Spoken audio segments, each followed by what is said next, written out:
今仔日早起，咱先继续赶紧来关心缅甸大地震的消息。这一届缅甸的地震已经造成1700个人死亡，而且离黄金72点钟救援的时间就伫要到啊。拄则伫咧瓦城传来不幸的消息，有一个有心的负责人调伫咧内底2天的时间，总算是把人救出来。不过因为伊的伤势伤过严重，还是救无活。然而现此时，缅甸国家因为地震是算断了真正力。不过，缅甸军政府还阁继续伫咧轰炸反抗军的庄仔头，国际社会是看落伫海头。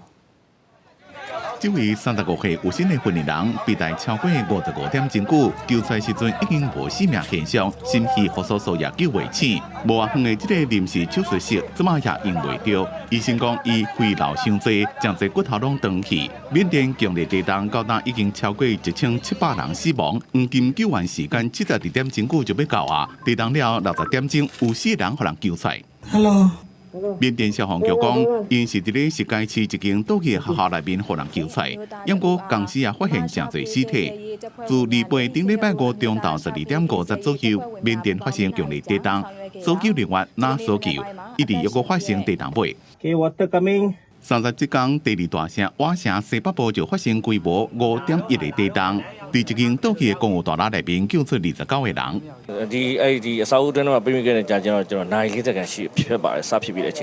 虽然地震发生了，救援行动就开始，国际援助也来到缅甸，不过灾情上严重的地区煞延前，附近只好用手挖。这个社区的厝差不多拢倒去变做平地，怪手软土机，小可休困。有一个人坐伫咧涂骹，有一个人倒做伙，大家拢无讲话。结果一个人点点看到现场，想要做啥也无才调。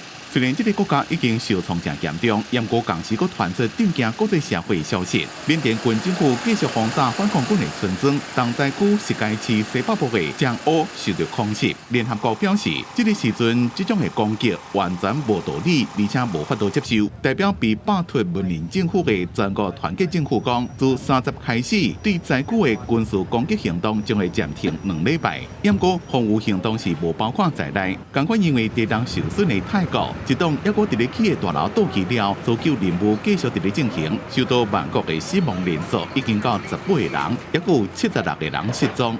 公司新闻黄文玲编辑。